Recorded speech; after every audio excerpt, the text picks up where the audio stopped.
Assalamualaikum warahmatullahi wabarakatuh. Innal hamdalillah nahmaduhu wa nasta'inuhu wa nastaghfiruh wa na'udzu billahi min shururi anfusina wa sayyiati a'malina. May yahdihillahu fala mudilla lahu wa may yudlil fala hadiya lahu. Asyhadu an la ilaha illallah wahdahu la syarika lah wa asyhadu anna Muhammadan abduhu wa rasuluhu amma ba'd.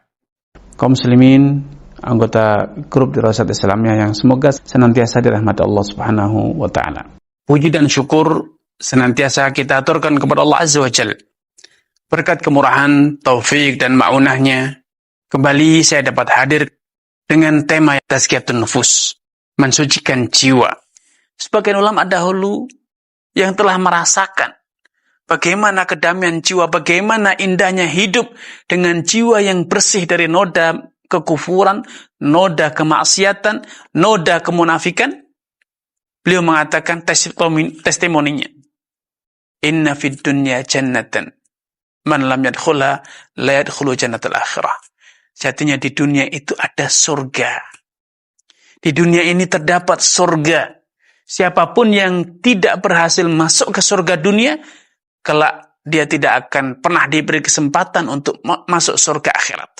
Kalau Anda di dunia ini tidak pernah merasakan kedamaian hidup di dalam jiwa Anda, kalau Anda tidak merasakan betapa indahnya istighfar, betapa indahnya la ilaha illallah, betapa bahagianya ketika lisan Anda mengucapkan subhanallah walhamdulillah wala haula wala quwata illa billah, maka jangan mimpi Anda bisa merasakan indahnya surga kelak di hari kiamat.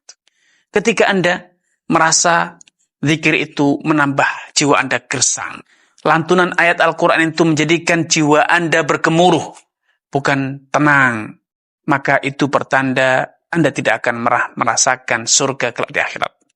Karena Anda tidak pernah merasakan surga di dunia. Karena surga di dunia itu ada di dalam jiwa Anda.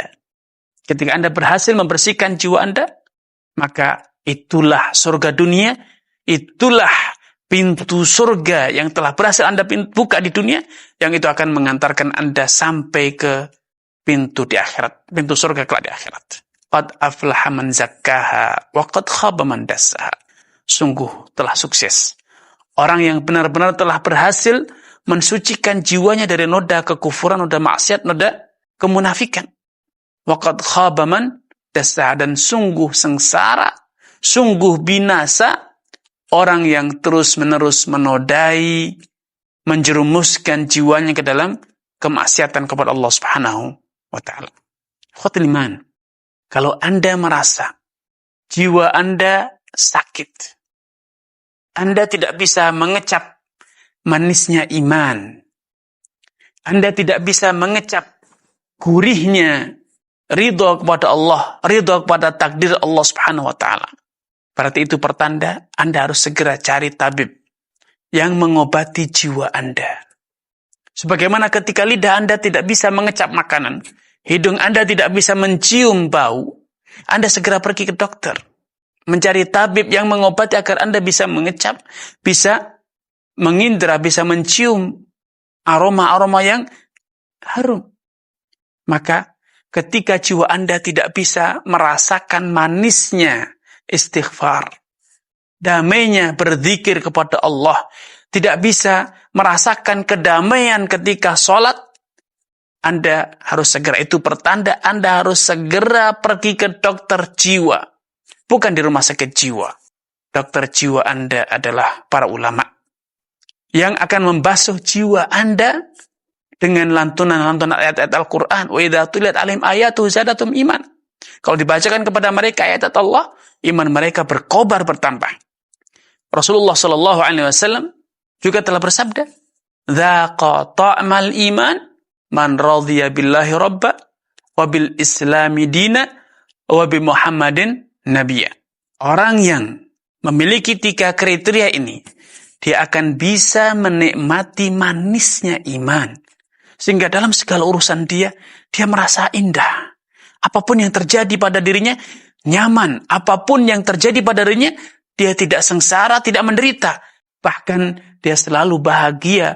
Walaupun yang terjadi adalah kegagalan, walaupun yang terjadi adalah musibah, tetapi musibah itu tidak bisa menjadikan kebahagiaan dia menjadi keruh atau tersandra.